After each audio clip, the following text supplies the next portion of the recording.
C'est vendredi 28 mars 2025. Le ministre du Développement rural a tenu un point de presse dans la matinée à Bunia.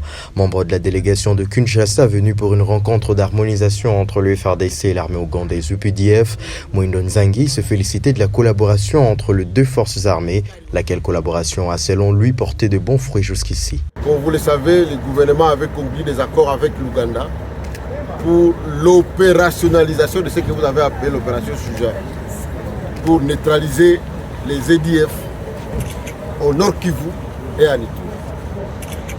Cette opération a eu un succès fou du côté de Tchabi, du côté de Boga, comme vous le savez ici à Ituri, et aussi une partie du Nord Kivu, même si les rebelles ADF continuent toujours à faire des incursions dans les villages pour tuer la population.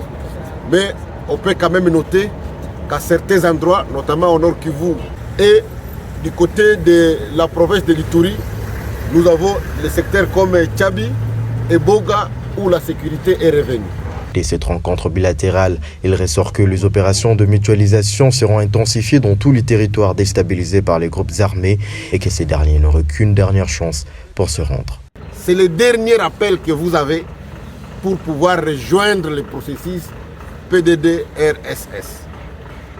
Parce que les feux et les déluges ont déjà été préparés pour tous les récalcitrants à ce processus.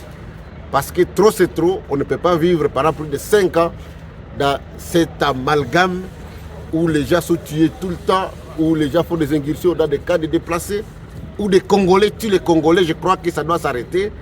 Et donc la force coalisée UPDF et les FARDC vont devoir mener des opérations précises contre tous les groupes. Il n'y a pas un groupe ciblé, contre tous les groupes. Et c'est l'occasion pour nous de leur dire qu'il faut saisir cette dernière opportunité pour quitter la forêt.